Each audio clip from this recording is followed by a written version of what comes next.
नमस्कार, आप देख रहे हैं आज तक। मैं हूं आपके साथ रोहित सरदाना। शाम के 5 बज रहे हैं और वक्त हो चला है दंगल का। कोरोना की मार पूरे देश पर भारी पड़ रही है। पहली बार कोरोना के नए मामलों का आंकड़ा 24 घंटे में 2 लाख को पार कर गया। अमेरिका ने जहां 21 दिन में नए केस 1 लाख से 2 लाख हुए थे, भारत में 10 दिन में नए केस 1 लाख से 2 लाख हो चुके हैं। वैसे तो पूरे देश में हालात बिगड़े हुए हैं, लेकिन राजधानी दिल्ली की हालत पस्त है। एक दिन में नए केस 17,000 से ज्यादा दर्ज किए गए।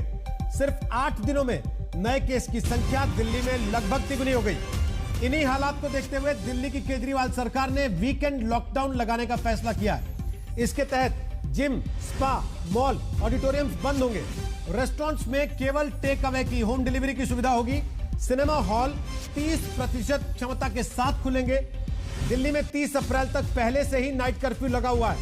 उत्तर प्रदेश की सरकार ने भी उन तमाम शहरों में नाइट कर्फ्यू का वक्त बढ़ा दिया है जहां 2000 से ज्यादा सक्रिय केस पाए गए हैं।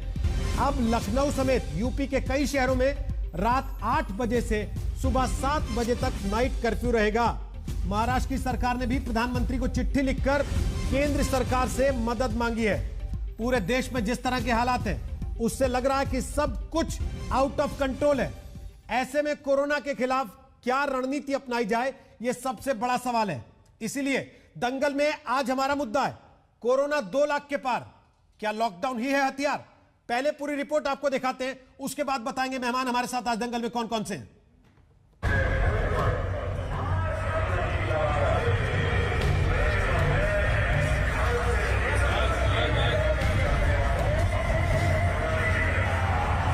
सड़क पर घूमता यमराज अब किसी नाटक का दृश्य नहीं, ये कोरोना काल के इस दौर का सच है। दिल्ली में जब कोरोना का आंकड़ा हर हद को लांघ चुका है, तो सोशल डिस्टेंसिंग के लिए लोगों को सावधान होने की ताकीद करने का यही जरिया दिल्ली पुलिस के समझ में आ रहा है। जबकि दिल्ली की केजरीवाल सरकार ने अब तक का सबसे कड़ा फैसला लेते हुए वीकेंड लॉकडाउन की घोषणा कर दी है। सबने मिलके ये निर्णय लिए हैं कि वीकेंड के ऊपर कर्फ्यू दिल्ली के अंदर लगाया जाएगा। इसका कारण ये है कि लगभग हफ्ते के दौरान, वर्किंग डेज़ के दौरान आदमी को अपनी कमाई करने के लिए जाना होता है, आदमी को अपने काम पे जाना होता है। लेकिन वीकेंड में अक्सर जो लोग निकलते हैं वो अपने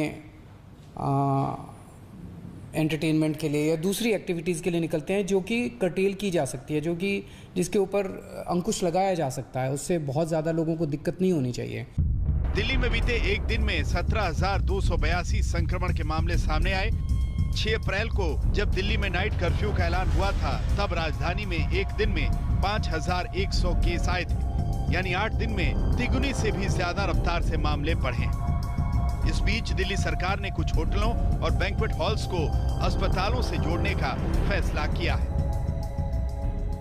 दिल्ली सरकार ने जिस तरीके से कोविड के केसेस दिल्ली में बढ़ रहे हैं, उसके बाद बेड की कमी ना हो, इसको देखते हुए कई सारे बैंकेट हॉल को हॉस्पिटल से जोड़ दिया है। इसी तरीके से इसी क्रम में शहनाई बैंक्वेट को भी एलएनजेपी हॉस्पिटल से जोड़ा गया है। हर बैंक्वेट हॉल को किसी न किसी हॉस्पिटल से जोड़ा गया है, ताकि वहां पर जो मरीज आए उनकी सही ढंग से देखभाल हो सके। आप यहां पर देखिए, बैंक्वेट हॉल के बाहर बाकायदा डॉक्टर्स के लिए अलग अलग जगहों पर सिक्योरिटी के लिए पूरा सिस्टम बनाया गया है। सैनिटाइजर बाहर लगाया गया है। अंदर 100 बेड की यहाँ पर कैपेसिटी है, जिसमें से ज़्यादातर बेड यहाँ पे भर गए हैं। लगातार मरीजों का आना यहाँ पर शुरू हो चुका है। सरकार के इस कदम से राजधानी में कोरोना मरीजों के लिए 3,269 अतिरिक्त बेड उपलब्ध हो गए हैं। सरकार का दावा है कि दिल्ली में बेड की कोई कमी नहीं है। दिल्ली तो कोरोना के हाहाकार से जूझ ही रही है। देश का लगभग हर इलाका कोरोना की मार से घायल है। एक दिन में 2 लाख केस पार हो जाने के बाद अब सवाल यही है कि क्या लॉकडाउन ही अकेला विकल्प है। दिल्ली से हिमांशु मिश्रा और कुमार कुणाल के साथ आज तक ब्यूरो। तो आपको बता दें कि दंगल में आज हमारे साथ 4 खास मेहमान हैं। हमारे साथ हैं गौरव भाटिया, वो बीजेपी के प्रवक्ता हैं। हमारे साथ हैं अभय दुबे, वो कांग्रेस पार्टी के प्रवक्ता हैं। हमारे साथ हैं डॉक्टर अजय आलोक, वो जेडीयू के नेता हैं। और हमारे साथ हैं अनुराग भदौरिया, वो समाजवादी पार्टी के प्रवक्ता हैं। आप चारों से बात करें उसके पहले एक आंकड़ा जो आपको भी देखना चाहिए और पूरे देश को भी देखना चाहिए, उस पर जरा ध्यान से नजर डाल लीजिएगा। ये कोरोना इंडिया डैशबोर्ड है। यानी कि वो ट्रैकर जो देश भर में पूरे कोरोना के मामलों को लगातार ट्रैक करता है, आज तक इसके जरिए पूरी नजर रखे हुए है। 24 घंटों में दुनिया भर की जो स्थिति है उस पर अगर आप नजर डालें तो भारत इस वक्त सबसे ऊपर है। 2,0739 केसेस पिछले 24 घंटे में भारत में आ चुके हैं। जैसा हमने आपको पहले बताया, अमेरिका में 21 दिन लगे थे केस को दोगुने होने में, 1 लाख से 2 लाख पहुंचने में, लेकिन भारत में 10 दिन में ही यह आंकड़ा 2,0739 तक पहुंच चुका है। अब जरा देश का हीट मैप अगर हम आपको दिखाएं, यानी कि कहां-कहां कितने कैसे केसेस आ रहे हैं। 599 ऐसे स्थान हैं जहां 10 से कम केसेस, कितने जिलों में आप देख सकते हैं लगातार मामले बदलते रहेंगे। इस पर 100 से ज्यादा केसेस 173 जगहों पर, 10 से 100 केसेस 361 जगह पर, 204 ऐसी जगह हैं, जिले हैं जहां 10 से कम केसेस हैं। देश का ग्राफ अगर आप देखें कि ये कोविड का ग्राफ किस तरीके से बदला है पिछले कुछ दिनों में, जब भारत के लोगों ने लगभग ये मान लिया था कि अब तो स्थितियां काबू में आ चुकी हैं पूरी तरह से, अब ना मास्क की जरूरत है ना सोशल डिस्टेंसिंग की जरूरत है, उसका नतीजा यह है कि आज ये ग्राफ आप देख सकते हैं छप्पर फाड़ के बाहर चला जा रहा है। राज्यवार स्थिति अगर आप देखना चाहें तो देश के अलग अलग राज्यों में इस समय कोविड को लेकर क्या स्थिति है वो आपके सामने। महाराष्ट्र अभी भी टॉप पर है, 58,952 केसेस पिछले 24 घंटे में। हालांकि एक दिन पहले वहां पर मिनी लॉकडाउन 15 दिन का शुरू हो चुका है। उसके बाद है उत्तर प्रदेश, जहां 20,439 केसेस पिछले 24 घंटों में आए हैं, जिसके बाद उत्तर प्रदेश के 10 बड़े शहरों में जहां जहां 2,000 से ज्यादा मामले हैं वहां पर नाइट कर्फ्यू की मियाद बढ़ा दी गई है। इसके बाद आती है देश की राजधानी दिल्ली, 17,282 केस के साथ पिछले 24 घंटे में, जहां आखिरकार दिल्ली की अरविंद केजरीवाल सरकार ने आज ऐलान कर दिया है कि वो कल से लेकर सोमवार सुबह तक एक तरीके के मिनी लॉकडाउन में रहेंगे, वीकेंड कर्फ्यू में रहेंगे। और इसके बाद आता है छत्तीसगढ़, बहुत छोटा सा राज्य लेकिन 14,250 केस छत्तीसगढ़ में अब तक आ चुके हैं। और तस्वीरें ऐसी भयावह हैं कि कूड़ा गाड़ी तक में शवों को उठाया जा रहा है, जिसको देखकर लोगों का दिल दहल रहा है। हम आपको आगे भी तस्वीरें और ग्राफिक्स और डेटा इसके जरिए दिखाते रहेंगे, लेकिन इसके साथ साथ जरा बात करने चलते हैं अपने मेहमानों के पास। गौरव भाटिया हमारे साथ हैं। गौरव जी, लॉकडाउन जब पहली बार हुआ था तो यह कहा गया था कि तैयारियों के लिए लॉकडाउन किया जा रहा है। अब जब दूसरी बार लॉकडाउन करने की नौबत आ रही है तो लोग पूछ रहे हैं कि पहले लॉकडाउन में क्या किया जो अब फिर से लॉकडाउन हो रहा है। रोहित जी, देखिए, बड़ी जिम्मेदारी से मैं आपसे एक बात कहूंगा, और क्योंकि बात भारत की हो रही है, जैसा श्री नरेंद्र मोदी जी ने भी संबोधित करते हुए देश से कहा है, 1 साल में बहुत फर्क आया है। क्या फर्क आया मैं आपको बताऊं। जब पिछले साल इसी समय हम लोग बहस कर रहे थे तो डेली टेस्ट हो रहे थे करीब 4,000 के आसपास। आज दिन में प्रतिदिन टेस्ट जो होते हैं 12 लाख के आसपास। 2 स्वदेशी वैक्सीन जो है हम लोगों ने खुद निर्मित की और एक और को अनुमति दी है, और करीब 12 करोड़ भारतीय हैं जिनको ये टीका लग चुका है। आप याद करिए, एक टेस्ट होती थी पिछले साल, इस वक्त हर जिले में एक टेस्टिंग लैब है। और आपने क्योंकि अमेरिका से तुलना करी है तो मैं एक बात और बता दूं, 32 लाख मामले टोटल अमेरिका में है और जनसंख्या हमसे है 1/4, हमारे 14 लाख है। वहां पे दुर्भाग्यपूर्ण मौतें हुई हैं 5,78,000, हमारी हुई है 1,73,000, जो दुर्भाग्यपूर्ण है। लेकिन ये दर्शाता है कि कोविड की लड़ाई में भारत ने बहुत मजबूती से सामना किया है और हम इसको परास्त भी करेंगे। अब मैं आता हूं कि देखिए, सरकार केंद्र में भी है, प्रदेश में भी है, और ये वो समय है जब राजनीति नहीं होनी चाहिए। केंद्र सरकार के जो दायित्व हैं, हम सबने देखा है किस तरह से बिना भेदभाव किए, चाहे वैक्सीनेशन हो, चाहे वो कोई भी दवाई सुनिश्चित कराना हो, चाहे वेंटिलेटर देना हो, हर प्रदेश को दिया जा रहा है। अगर कहीं कमी है तो हमें उससे सीखते हुए आगे बढ़ना है। लेकिन जब राजनीति होने लगती है ना, जब ये कहा जाता है कि देखिए कांग्रेस पार्टी जो है वो सुझाव दे रही है और भाजपा कर रही है, इस तरह की ओछी टिप्पणियां नहीं करनी चाहिए, क्योंकि राजनीतिक सवाल हर कोई पूछ सकता है। अभी तो मैं गया नहीं है, उदाहरण देता हूं। आप पहले वक्ता हैं, अभी तो इसके पहले किसी से सवाल नहीं हुआ। आप अगर खुद राजनीतिक बात लेके आएंगे तो फिर राजनीतिक बात ही होगी आगे भी। चल रही है, दिन भर की खबरें चल रही है, ट्विटर अकाउंट्स है राजनेताओं के कि नहीं है। रोहित जी, आप मुझे केवल इतना बता दीजिए, जो आदमी लखनऊ में अपने पिता को गाड़ी में लेके बैठा हुआ है ऑक्सीजन मास्क लगा के इस इंतजार में कि अंदर कोई मर जाएगा तो शायद आईसीयू का बेड खाली होगा, तब मेरे पिता को एंट्री मिलेगी। उससे क्या कहें अगर वो फोन करे तो, कि इटली की तस्वीर देख लो या अमेरिका की तस्वीर देख लो, वहां भी ऐसे ही होता है। रोहित जी, बहुत ही महत्वपूर्ण प्रश्न है आपका।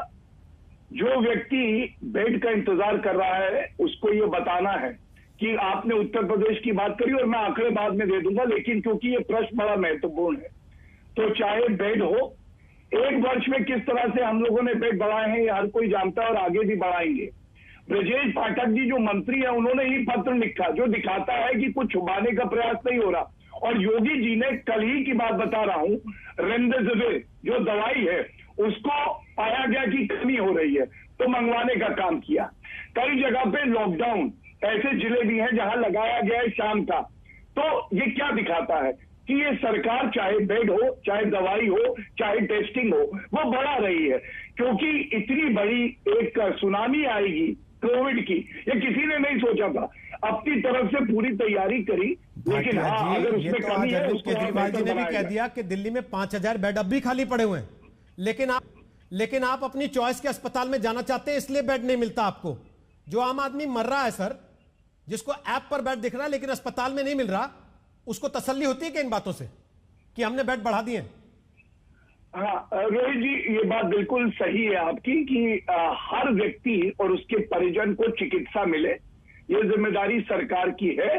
और खासकर मैं भारतीय जनता पार्टी का प्रवक्ता हूं, चाहे केंद्र सरकार हो चाहे प्रदेश की सरकारें हो, वहां पे हमने पूरे जो इंतजाम है वो प्रयास किया करेंगे, आगे और बढ़ाएंगे। और एक उदाहरण दे दूं कि भेदभाव नहीं किया है। दिल्ली में जब दूसरी वेव आई थी, क्योंकि अरविंद केजरीवाल जी इसको चौथी वेव कह रहे हैं, आप याद करिए, बेड का संकट आ गया था। 10,000 का एक मेकशिफ्ट पूरा अस्पताल बनाया गया था। कहां है वो अस्पताल? अस्पताल? और वो केंद्र सरकार ने बनाया था। आज कहां है वो अस्पताल सर? नहीं, अभी भी बन रहा है, आप देखिए। वो जो 10,000 का बनाया था वो कहां है, आपको मालूम है? मुझे मालूम है, छतरपुर साइड में बनाया था सरदार पटेल। आज उसकी स्थिति क्या है सर? क्या वो ऑपरेशनल है? क्या वहां मरीज भर्ती हो सकते हैं? या बीच में ये आ गया समय और मान लिया गया सरकार की तरफ से भी कॉम्प्लेसेंट होके कि अब तो खत्म हो गया कोविड, तो चलो इसको भी हटा दो क्योंकि मेकशिफ्ट था? रोहित जी, ऐसा नहीं है। देखिए, आप भी जानते हैं बीच में बहुत हद तक हम लोगों ने एक तरह से कंट्रोल करा हुआ था जो सक्रिय केसेस आ रहे थे, तो तभी मैंने इस्तेमाल किया ये शब्द कि ये जो बेड लगाए गए थे उस वक्त बढ़ते हुए आंकड़ों को देख के लगाए गए थे। अब दोबारा से जब बढ़ रही है हमारे आंकड़े, तो हमें सुनिश्चित करना है कि बेड और मिले, जिसमें केंद्र सरकार जो अस्पताल केंद्र शासन के तत्वाधान में है वहां भी बढ़ाए जा रहे हैं। और 5,000 बेड जो दिल्ली में बताया जा रहा है, इन बेड में दोनों, चाहे वो केंद्र सरकार के अंडर में हो चाहे प्रदेश सरकार के, गौरव जी, हर सुबह का ही आंकड़ा अरविंद केजरीवाल जी ने दिया। इस देश का आम आदमी जब सो के उठता है तो उसके मन में एक ही सवाल होता है। कल महाराष्ट्र में लॉकडाउन हो गया, उन्होंने नाम लॉकडाउन नहीं रखा, उन्होंने कहा ब्रेक द चेन कहेंगे। आज दिल्ली में 2 दिन का लॉकडाउन हो गया, उन्होंने नाम लॉकडाउन नहीं रखा, उन्होंने कहा इसको वीकेंड कर्फ्यू कहेंगे। लेकिन हर आदमी के मन में यही सवाल होता है, अनुराग भदौरिया, कि कहीं ऐसा ना हो कि थोड़ी देर में कोई नेता टीवी पर आए बड़े और ऐलान हो जाए कि अब से देश में लॉकडाउन रहेगा, उसके बाद हमारा घर कैसे चलेगा? अगर बेड बढ़ रहे हैं, अगर फैसिलिटीज बढ़ गई हैं, अगर टेस्टिंग की सुविधाएं बहुत बेहतर हो गई हैं, अगर हम दुनिया के एट पार आ गए हैं सब चीजों का मुकाबला करने में, तो हर चीज का हथियार फिर लॉकडाउन क्यों बन रहा है? देखिए रोहित जी, आपने एक चीज अच्छी तरह से सुनी है। भारतीय जनता पार्टी के प्रवक्ता क्या कह रहे थे? अपनी कमजोरी छुपा रहे थे। कह रहे थे कि 1 साल में हमने बहुत फर्क आया। हाँ, बिल्कुल फर्क आया है। अब 2 लाख कोरोना के मरीज आने लगे हैं और होना हो कल 3 लाख तक हो जाए, कोई बड़ी बात नहीं। जिस तरह से तेजी से कोरोना बढ़ रहा है, वैक्सीन की बात करते हैं, वैक्सीन वैज्ञानिकों ने बनाया है, कोई बीजेपी के कार्यकर्ता और इनके नेताओं ने नहीं बनाया। रहने दीजिए, आप ही के नेता ने कहा था बीजेपी की वैक्सीन नहीं लगाऊंगा, वो इन्होंने नहीं किया। आप ही के नेता ने कहा था बीजेपी की वैक्सीन नहीं लगाऊंगा। सुन तो लीजिए, नहीं, इनको करना चाहिए था, हॉस्पिटल बनवाने चाहिए थे 1 साल के पहले, नहीं बनवाए। इनको चाहिए था बेड की व्यवस्था करनी चाहिए थी, इन्होंने नहीं किया। इनको चाहिए था कि एम्बुलेंस की व्यवस्था कर पाए, नहीं किया। इनको वेंटिलेटर की व्यवस्था करना चाहिए था, नहीं किया। इनको ऑक्सीजन सिलेंडर की व्यवस्था करना चाहिए था, नहीं किया। जो इनको करना चाहिए था वो इन्होंने नहीं किया। ये आश्चर्य की बात देखिए, जो इनको करना चाहिए था वो नहीं किया। एक चीज तो जरूर करते हैं, झूठ बोलना, आंकड़े छिपाना। आज हालत यह है लखनऊ के अंदर में कि लगातार मौतें हो रही हैं। वहां पे आप चलिए, शमशान घाट पे जगह नहीं है। जो शमशान घाट, जो कई ऐसे शमशान घाट है जहाँ पे 2 महीने में 1 आध लाशें जाती थी, वहां पे भी जगह नहीं है। सोचिए ये हालत होगी। इनसे पूछो तो आंकड़ों की कलाबाजी करते हैं। क्लियर है, कहाँ है आपका? आप कहते थे वो हमने देश के अंदर में कोरोना पे काबू पा लिया। ताली थाली बजवा दी सबसे। ताली थाली की बजाय अगर आपने हॉस्पिटल के पे काम किया होता, अभी आप रोहित जी आप पूछ रहे थे हॉस्पिटल कहाँ है, मैं गारंटी करता हूँ, चैलेंज करता हूँ, ये जगह का नाम बता दें जहाँ हॉस्पिटल बन रहा था। नहीं बता पाएंगे क्योंकि इनको लेना देना नहीं है ना। इनको राजनीति करनी है, कहाँ सत्ता पानी है, कहाँ चुनाव है, कहाँ खरीद फोद करना है, कौन विधायक खरीदना है, कहाँ तोड़फोड़ करनी है। ये देश में सत्ता पाने की भूखे हैं, जनता की मदद करने के लिए नहीं है। जनता की मदद कर रहे होते तो कम से कम आज ये हालत नहीं होते। बेड के लिए लोग तड़प नहीं रहे होते, ऑटो में नहीं पड़े होते, ठेले गाड़ी पे नहीं पड़े होते, रोड पे नहीं पड़े होते मरीज जिनको हॉस्पिटल में जगह नहीं मिल रही है। क्यों? क्योंकि उन्होंने व्यवस्थाएं नहीं की। इनको करना नहीं है, इनको देश के बारे में नहीं सोचना है, जनता के बारे में नहीं सोचना है, सत्ता के बारे में सोचना है। सत्ता कैसे पाई जाए? आप देश के बारे में सोच रहे थे जब आप कह रहे थे कि बीजेपी की वैक्सीन नहीं लगवाएंगे। बिल्कुल देश के बारे में सोच रहे थे, बिल्कुल। वो बीजेपी की वैक्सीन थी में भ्रष्टाचार है। आपके उस एक बयान से कितने लोगों पे असर पड़ा होगा, क्या आपको अंदाजा है इसका? साइकिल पे आपने देखा होगा वैक्सीन घूमती पाई गई, आपने देखा होगा वैक्सीन कहां घूम रही थी, उसका एक टेम्परेचर मेंटेन किया जाता है कि नहीं किया जाता है? बनारस के अंदर में जहां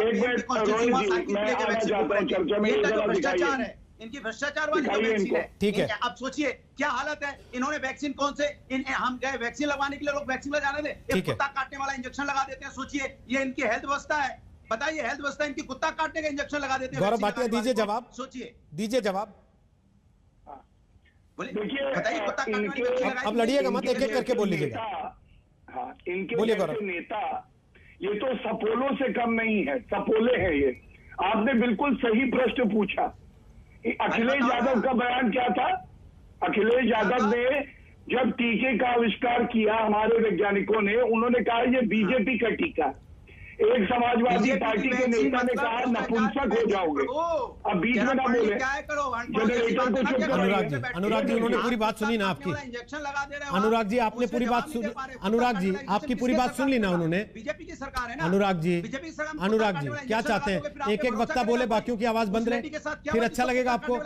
अनुराग जी अगर आप भी सीरियस हैं वाकई इस देश की जनता के प्रति तो कम, हाँ तो फिर सुन लीजिए ना दूसरे को भी, फिर दूसरे को सुनिए भी। अपनी बात मत कहिए केवल कि अपनी बात कह दी उसके बाद मैं चिल्लाता रहूंगा, ऐसे चलेगा नहीं।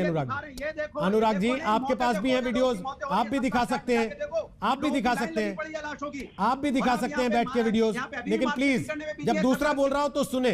गलत बात है ये अनुराग जी, प्लीज गलत बात है। अरे तकलीफ है देश की। अनुराग जी वो चुनाव लड़ रहे थे, आप वहां रैलियां नहीं निकाल रहे थे कलकत्ता में जाके साइकिल पर, आप चुनाव प्रचार करने नहीं गए थे, आप फोटो खिंचा रहे थे वहां पर। अगर इतने बड़े आप थे तो आप बोलते वहां से कि नहीं हम करेंगे नहीं प्रचार किसी के लिए, हम नहीं आएंगे चुनाव मैदान में क्योंकि कोविड फैला है। आप खुद भी वही कर रहे थे, दूसरों को ज्ञान दे रहे हैं, आप खुद वही कर रहे थे। सबकी वही स्थिति है इस हमाम में, सारे नंगे, और आप लोगों को शर्म नहीं आती? नंगे होने के बावजूद आप चिल्लाते हैं टीवी पर बैठकर दूसरे पर। सोचिए आप प्राउड फील कर रहे थे, बीजेपी के नेता भीड़ पे प्राउड फील करते हैं। अनुराग जी आप भी अपनी तस्वीरें दिखा रहे थे लोगों को कि देखो मेरी इतनी बड़ी रैली हुई, देखो आज मैं साइकिल पर चला था, मेरे साथ इतने लड़के साइकिल चला रहे थे। आप भी चुनाव प्रचार कर रहे थे अभी 4 दिन पहले बंगाल में, मुझे मत बताइए, जानता हूं मैं भी, इसलिए एक एक करके बोलिए, एक दूसरे की बात सुनना सीखिए कम से कम प्लीज। गौरव भाटिया जवाब दीजिए, फिर अभय दुबे जी आपके पास आ रहा हूं, और डॉक्टर साहब आपके पास भी। बोलिए गौरव भाटिया। अनुराग जी प्लीज अब सुनिएगा। देखिए इनका हाल ये है कि इनको तो कोई हक नहीं है कि कोई भी सवाल पूछे। आप सवाल पूछ सकते हैं क्योंकि ये वो लोग हैं जो कह रहे थे कि मैं बीजेपी का टीका नहीं लगाऊंगा और जब हमारी सरकार आएगी तो मुफ्त में टीका बांटूंगा। ये अखिलेश यादव का बयान है। दूसरी बात आपने इनसे पूछी नहीं, ये तो खुद लाठी डंडा खाए थे, इनको कस के पड़ी थी क्योंकि ये कानून तोड़ रहे थे, प्रदर्शन कर रहे थे कोविड के समय में, और पीठ दिखा रहे थे कौन सा मास्क लगाया हुआ था। तीसरी बात, पश्चिम बंगाल में इनका कोई लेना देना नहीं, महिलाओं के सम्मान के लिए लाठी पहुंचे हुए हैं, महिलाओं के सम्मान बचाने के लिए लाठी खा रहे थे प्रभु। अच्छा एक एक करके बोल लीजिए अनुराग जी, वापस आऊंगा तब बोल लीजिएगा, आप समय जाया कर रहे हैं, दर्शकों का भी बाकी लोग कर। अच्छा अनुराग जी अब आवाज कम करें प्लीज। गौरव जी 30 सेकंड में बात खत्म कीजिए, फिर मैं अभय दुबे के पास जाऊँ प्लीज। अनुराग जी प्लीज गलत बात बोलिए, गौरव पूरा कीजिए जल्दी, 30 सेकंड आपके पास। बीच में क्यों कूद पड़ते हैं? ठीक है बोलिए ना, क्यों नहीं डाउन? बोलिए सर, उसके पहले मैं 5 सवाल आपसे पूछ रहा था ना, आपको पूरा समय मिला? नहीं मैं जान रहा हूँ, हाँ बोलिए, आप समय देंगे तो बोलिए बोलिए बोलिए जल्दी पूरा कीजिए बात। धन्यवाद। मैं केवल एक बात कहूंगा, इस पूरी लड़ाई में हमें सकारात्मक सोच रखना है, और सबसे बड़ा धब्बा अगर लोकतंत्र में कोई है अभी तो विपक्ष की पार्टियां, जैसे कांग्रेस जो राजनीति करती है और केवल नकारात्मक बात, और उत्तर प्रदेश में समाजवादी पार्टी जो हमारे वैज्ञानिकों पे टीकों पे प्रश्न उठाती है, जिन्होंने आज तक कोई सकारात्मक काम नहीं। जी विपक्ष जिसको आप गाली दे रहे हैं कांग्रेस को, उस कांग्रेस ने कहा, सर एक सेकंड, जिस कांग्रेस ने कहा सीबीएसई का पेपर कैंसिल कर दो, आपने मखौल उड़ाया, सीबीएसई का पेपर कैंसिल किया। नहीं, वो पूछिएगा। जिस कांग्रेस ने कहा विदेशी टीकों को मंजूरी दो, आपने मखौल उड़ाया, आपने कहा कि ये कमीशन खाना चाहते हैं, 2 दिन के भीतर आपने मंजूरी दी। अगर नहीं देते तब लोग समझते कि शायद आपके पास कोई रणनीति है, लेकिन ये नूरा कुश्ती मत किया कीजिए टीवी पर बैठकर, ये केवल दिखावे की कुश्ती है आप लोगों की, करते आप सब लोग वही हैं, बोलते हैं एक दूसरे को, करते वही सब है। आप केवल एक दूसरे को बोलते हैं, बैठ के करते वही सब है। अभय दुबे, अभय दुबे, अभय दुबे, 60,000 केसेस एक दिन में महाराष्ट्र में। हाँ ठीक है ना, आ गई ना वही बात, आ गई ना वही बात, मैं इसी का इंतजार कर रहा था।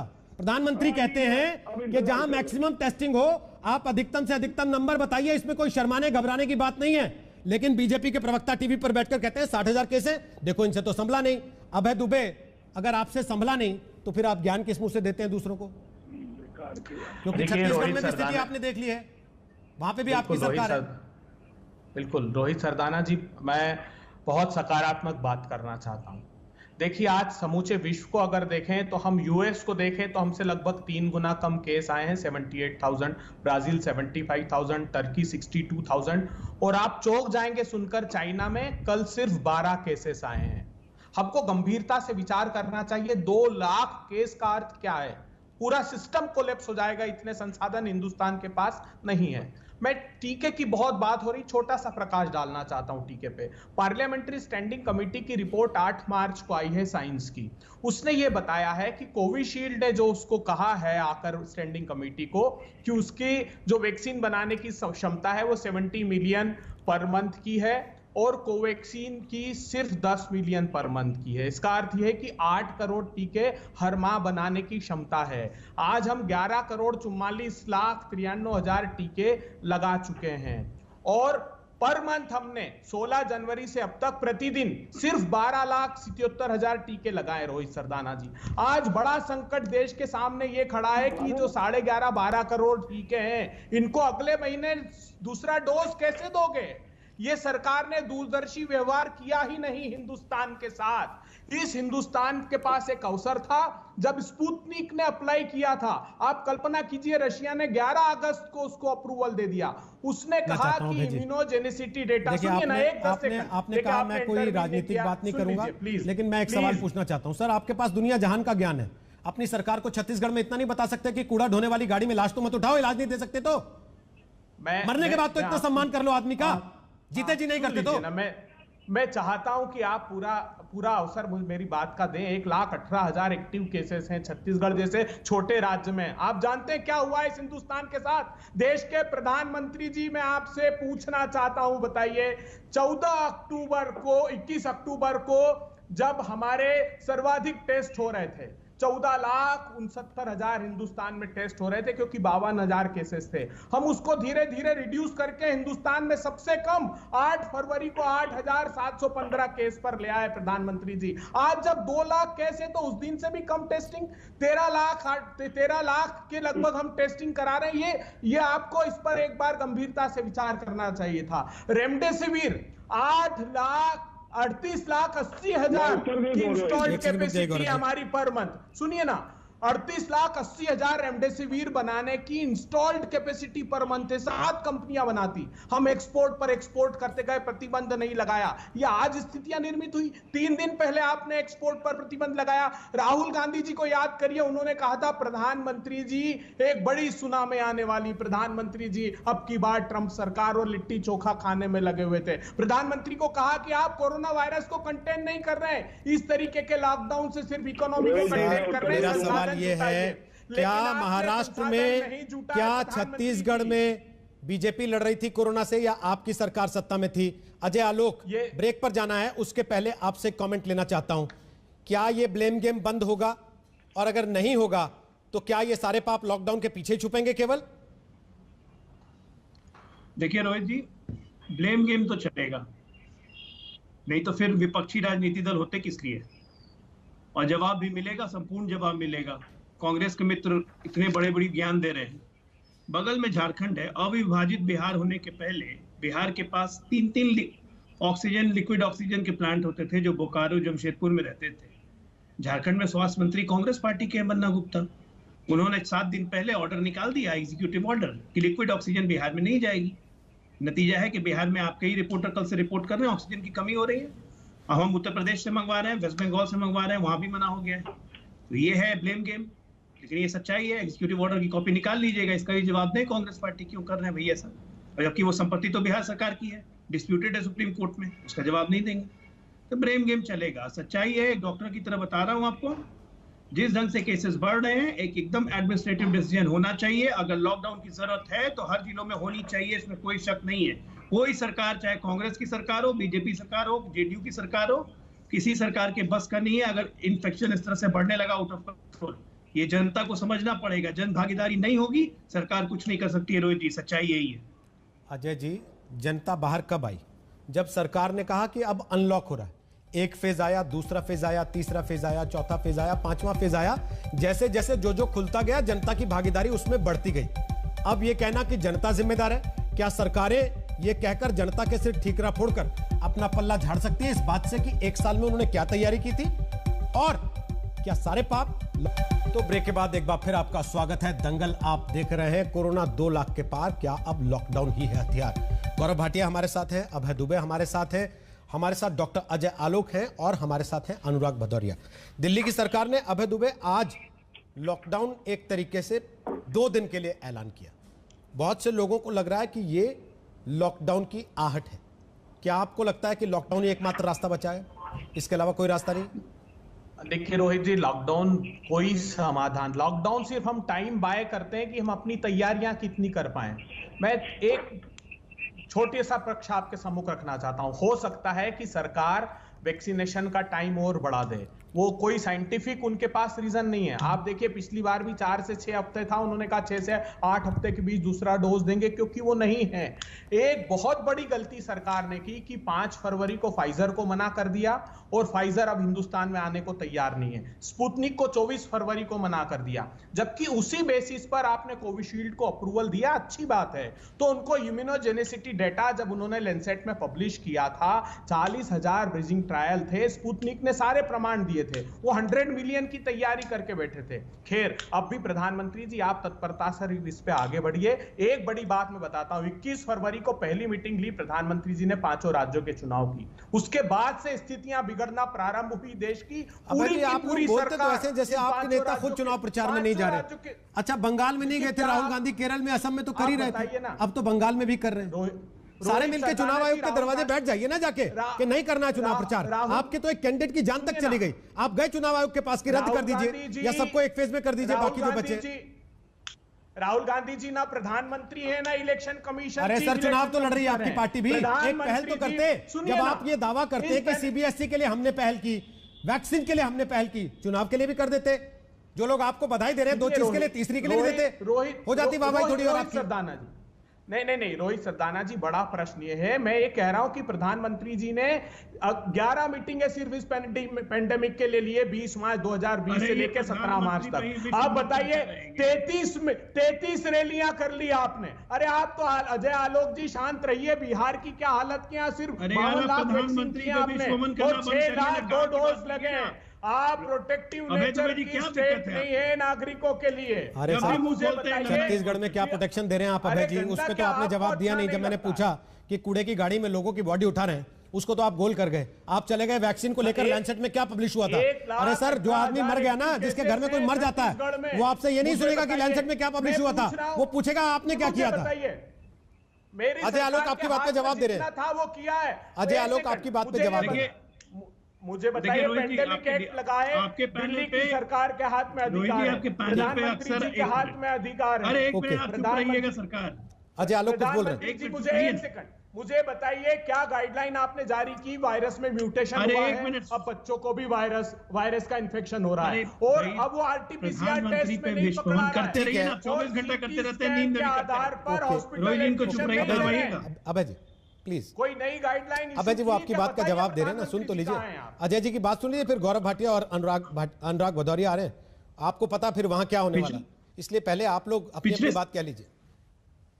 पिछले 7 साल से तो प्रधानमंत्री पे विश्व भ्रमण कर ही रहे हैं, तभी मन नहीं भरता, करते रहिए, कोई आपको रोका नहीं, आप उसके लिए बने हैं, आपका काम है वो, ठीक है। आपने नहीं किया, लेकिन सच्चाई ये है, सच्चा फिर भी जो मत बोलिए, नीतीश बाबू ने नहीं ऐसा किया है कि क्या? सच्चाई ये है, अरे सच्चाई तो सुनिए, सच्चाई ये है कि लॉकडाउन की सच्चाई ये है कि किसी भी कंट्री में सेकेंड वेव या थर्ड वेव आई हो, चाहे वो अमेरिका हो, आपकी सबसे पसंदीदा कंट्री इटली हो या लंदन हो या कहीं भी हो, हमने देखा है कि लॉकडाउन एक इफेक्टिव वेपन है। लेकिन इसको एडमिनिस्ट्रेटिवली कहाँ यूज करना है, किन जिलों में यूज करना है, ये एडमिनिस्ट्रेटर पे छोड़ दीजिए। इसलिए ये कहना कि लॉकडाउन सिर्फ टाइम बाई करने का इक्विपमेंट है अभय जी, बिल्कुल गलत बात है। लॉकडाउन से हम चेन ब्रेक करते हैं, चेन ब्रेक करने के साथ साथ वैक्सीनेशन बढ़ाते हैं। की क्या व्यवस्था अब एक मिनट, वैक्सीनेशन अच्छी खासी हो रही है, क्यों चिंता कर रहे हैं? आज भी 34 लाख लगे ना, मेरा एक सवाल है, आज भी 34 लाख लगे ना मैं वैक्सीनेशन। एक चीज सुनाना चाहता हूं, अभी किसी ने भेजा है, आप चारों को सुनना चाहिए प्लीज। अभय जी, अरे आप अभय जी, अभय जी मैं एक चीज बताना चाहता हूँ। गौरव जी आ रहा हूँ, आपके पास आ रहा हूँ, और मुझे यकीन है डॉक्टर साहब से पहले आप चाहेंगे कि आप इस पे बोल दें, लेकिन फिर भी मैं पहले कमेंट डॉक्टर साहब से ले रहा हूँ। डॉक्टर साहब अभी किसी ने भेजा लिख के, डॉक्टर साहब किसी ने लिख के भेजा कि पीएम ने सीएम्स को बुलाया और कहा कि भाई आप लोग जिम्मा लीजिए, कोविड से लड़ना है। सीएम ने डीएम्स को बुलाया और कहा कि ठीक है भाई अब तुमको कोविड से लड़ना है। डीएम्स ने डिस्ट्रिक्ट एडमिनिस्ट्रेशन को बोला कि अब तुमको लड़ना, और डिस्ट्रिक्ट एडमिनिस्ट्रेशन ने लोगों को भरोसे छोड़ दिया और लोगों ने खुद को राम भरोसे छोड़ दिया और सब आत्मनिर्भर हो गए। क्या यही स्थिति है भारत की? इनफैक्ट अगर देखिएगा रोहित जी, सच्चाई यही है कि सरकार जो भी हो, मैं कोई कांग्रेस या बीजेपी या जेडीयू की सरकार नहीं कर रहा हूँ, हर सरकार अपनी पूरी ताकत से लगी हुई है इसको कंटेन करने की, इसको ट्रीट करने की, टेस्ट करने की, ट्रेसिंग करने की। ठीक है, हमारे विपक्ष में कोई सरकार है, हम भी उसकी मीन मेक निकालेंगे, जो हमसे विपक्षी है वो हमारी मीन मेक निकालेगा, वो अलग बात है। लेकिन इसके बावजूद हमारी आबादी का जो आंकड़ा है और जिस हिसाब से संक्रमण बढ़ रहा है, सच्चाई ये है कि आज की तारीख में, कभी हम कहते हैं कि हम सब बहुत कम संक्रमित हुए तो हमारी इम्यूनिटी बहुत अच्छी है, ये भी भगवान भरोसे है। भगवान भरोसे तो है ही है देश, उसमें दिक्कत कहाँ है? भगवान नहीं होता देश का क्या होता? उसी भरोसे पे आज हम लड़ रहे हैं कि हम कोरोना को हराएंगे। ठीक है, लेकिन ये सोच के क्या हम अपने आप को गिरा लें कि हम लड़ाई नहीं करें या एक दूसरे की मीन में निकालते रहें? एडमिनिस्ट्रेटिव निर्णय की जरूरत है और वही सरकार ले पाएगी जिसमें दूरदर्शी सोच है। गौरव भाटिया, आप 4 गुना बढ़ा दिल्ली के लॉकडाउन के पक्ष में है, वीकेंड कर्फ्यू है हालांकि अभी, लेकिन बहुत लोगों को डर लग रहा है कि कहीं ये आगे लॉकडाउन की शक्ल तो नहीं ले लेगा जैसे महाराष्ट्र में लिया, या फिर पहले की तरह गृह मंत्री अपने हाथ में कमान लेंगे। रोहित जी, पहले मैं जो अभी तक चर्चा हुई उस पर टिप्पणी करूंगा, फिर आपके प्रश्न का उत्तर दूंगा। देखिए, आपने खुद देखा किस तरह से ओछी घटिया राजनीति कांग्रेस के प्रवक्ता ने करी, सपा के प्रवक्ता ने भी करी। लेकिन ये आंकड़े झूठ नहीं बोलेंगे। प्लीज शांत करा लीजिए, अभय जी को बुलवा लीजिए दोबारा अगर आप। मैं आपकी बात अपने तरीके से कहूंगा, सीधे मुद्दे पर आ जाना। हर कोई बोल रहा है। गौरव जी, आप भी दूसरे को सर्टिफिकेट देने के बजाय अपने मुद्दे पर आए ना सीधे, प्लीज। तो मैं आ रहा हूँ। अच्छा Bhadauria ji, please. Okay Bhadauria ji, okay, आपने आपत्ति दर्ज करा दी ना प्लीज, सुन लिया सबने। अब गौरव भाटिया बोलिए बात को। देखिए, सच्चाई क्या है मैं दर्शकों के सामने रख दूं, दर्शक तय कर लेंगे। जहां तक वैक्सीनेशन की बात है ना, भारत पूरे विश्व में दूसरे नंबर पे वैक्सीन किया है, 11.5 करोड़, अमेरिका ने 12.5 करोड़ और United kingdom 3 crore 20 lakh, Brazil 2 crore 40 lakh. Population शांत करिए, शांत करिए। अभय जी एक बार बोल तो लेने दीजिए। अभय जी, मैं पूछूंगा ना, ये सवाल मेरे मन में भी है, ये सवाल मेरे मन में भी है, और ये किसी भी आम आदमी के मन में आएगा सवाल। ठीक है, बोलिए। दूसरी बात रोहित जी, बात निकलेगी तो दूर तक जाएगी। अब महाराष्ट्र की बात कर लेते हैं। महाराष्ट्र में 60,000 डेली संक्रमण के केसेस आए हैं। जनसंख्या के अनुपात में उत्तर प्रदेश की आधी आबादी है, और जो मौतें हुई है दुर्भाग्यपूर्ण, ये 300 हुई है 24 घंटे में। उत्तर प्रदेश में 67 है, और वीकली पॉजिटिविटी रेट 25% है। महाराष्ट्र में, छत्तीसगढ़ में 26%, उत्तर प्रदेश में 6.8। कुछ तो बेहतर उत्तर प्रदेश ने किया होगा ना, और इसीलिए मैं कह रहा हूं इसमें दलगल राजनीति मत करिए। दूसरी बात, देखिए विरोधाभास कहां आता है, यह वही कांग्रेस है। आज इस दंगल कार्यक्रम से थोड़ी देर पहले गौरव जी, इस नए म्यूटेंट वायरस को लेकर और ये जो वेव आई है ये कहां तक जा सकती है, मैंने ही आज तक पर देश के 4 जाने माने बड़े डॉक्टर्स के साथ एक प्रोग्राम किया। उसमें जानते हैं उन्होंने एक बड़ी बात कही। उन्होंने कहा जब ये चुनावी रैलियां खत्म हो जाएंगी और जब ये कुंभ का मेला खत्म हो जाएगा, तो जब ये सब लोग अपने अपने घर जाएंगे, तब आप देखिएगा हर राज्य में 1-1, 1.5 लाख केस हर रोज के आएंगे। अभी जो आप देख रहे हैं वो तो केवल शुरुआत भर है। क्या आपको नहीं लगता सीपीआईएम अगर ये कह सकता है कि हम रैलियां नहीं करेंगे, कांग्रेस पार्टी, आपकी पार्टी खुद एक स्टांस ले लेते? बिल्कुल। रोहित जी, ये जो बात आपने कही मैं कुछ और आगे रख देता, लेकिन बड़ी जिम्मेदारी से आपके प्रश्न का उत्तर पहले दे देता हूं। में कह रहे हैं आपने मुझसे पूछा था कांग्रेस के प्रवक्ता। अभय जी, मैंने उनसे पूछा ना सवाल, जब आपसे पूछा था तब तो आप बोले नहीं अभय जी इस पे। नहीं, सुनिए ना, प्रधानमंत्री अगर रैली में ये कहे बंगाल में लाखों लोगों को देखकर अभय जी, आपकी पार्टी ने भी कल ट्वीट किया है कि देखिए राहुल गांधी की रैली में क्या शानदार भीड़ थी, वो तस्वीरें सार्वजनिक हैं। आपकी पार्टी ने भी ट्वीट किया है कल। या तो आप बोलिए कि नहीं हम अकेले मंच पे खड़े होकर बोल रहे हैं क्योंकि हम नहीं चाहते कोरोना फैले, सीपीआईएम की तरह स्टैंड लीजिए, फिर कहिए कि हम रैली नहीं करेंगे क्योंकि हम कोविड के कैरियर नहीं बनाना चाहते लोगों को। देखिए ये आप लोग के साथ दिक्कत क्या है, आप दूसरे को बताते हैं कि देखो तुम्हारे कपड़े नहीं है, खुद के कपड़े आपके हैं नहीं, वो आप देखते नहीं। बिल्कुल नहीं, रोहित सरदाना जी और राहुल गांधी एकमात्र नेता है जो सारे प्रोटोकॉल, कोविड प्रोटोकॉल का प्रोटोकॉल में ये भी आता होगा ना कि इतने हजारों लोगों को नहीं बुलाना है। ये तो सब पे लागू होता है, प्रधानमंत्री पे भी, गृह मंत्री पे भी, बीजेपी अध्यक्ष पे भी और कांग्रेस के राहुल गांधी पर भी। ये सब पर लागू होता है ना फिर कि आप अपने को एग्जम्पशन देके चलते हैं। आप उनको चुप नहीं करा सकते क्या रोहित जी? आप उनको चुप नहीं करा सकते? गौरव जी करा सकता हूँ, जब कराना होता करा भी लेता हूँ। बोलिए अब अपनी बात बोल रहे हो, बोलिए, समय खत्म हो रहा है। क्यों नहीं आपने बोला चुनाव आयोग से कि हम नहीं करेंगे रैली, अब हम ऑनलाइन कर लेंगे? आपके पास तो डेटा भी है, व्हाट्सएप पे भेज देते भाषण। रोहित जी मैं एक बात आपको कह दूं, इलेक्शन कमीशन ऑफ इंडिया सर्वदलीय बैठक बुलाए, सारे दल तय करे कि कोविड के समय में किस तरह से चुनावी रैली होंगी या क्या होगा। और चलिए सर, समय समाप्त हो गया है। गौरव जी कह रहे हैं कि चुनाव आयोग सभी राज्यों की, सभी पार्टियों की, राजनीतिक दलों की बैठक बुलाए और उसके बाद उसमें इस बात को लेकर चर्चा हो और आगे की स्थिति साफ हो, तय हो। आज जो संकेत है, चुनाव आयोग ने एक बात एक तरीके से इशारा दे दिया है कि आगे के जो चरण है वो जैसे प्लान्ड है वैसे ही होंगे, उनको क्लब करने का कोई इरादा नहीं है। तो क्या ये समझा जाए अगर केस बढ़ते हैं तो ये लॉकडाउन और राज्यों में भी दिखाई देगा, जैसा कि महाराष्ट्र में दिखाई दे रहा है। नाम भले उसको लॉकडाउन का ना दिया गया। छोटा सा ब्रेक ले रहे हैं, ब्रेक के बाद वापस आएंगे आखिरी पड़ाव पर। तो सवाल हमने जो आज आपसे पूछा उसके जवाब आपने क्या दिए। ब्रेक के बाद एक बार फिर आपका स्वागत है दंगल के आखिरी पड़ाव पर। जो सवाल हमने आज आपसे पूछा वो ये था, क्या कोरोना की रोकथाम अब सरकार के बस की बात नहीं रही? आपके जो जवाब हमें मिले, 62% लोगों को लगता है हाँ ये सरकार के बस की बात नहीं रही, और 38% लोगों ने कहा नहीं ऐसा नहीं। आगे हल्ला बोल, आप देखते रहिए आज तक। नमस्कार, मैं हूं अंजना ओम कश्यप। हमें उम्मीद है ये वीडियो आपको पसंद आया होगा। लेटेस्ट खबरों के लिए यूं ही देखते रहिए आज तक, और इस वीडियो के पसंद आने पर लाइक, शेयर एंड सब्सक्राइब करना ना भूलें।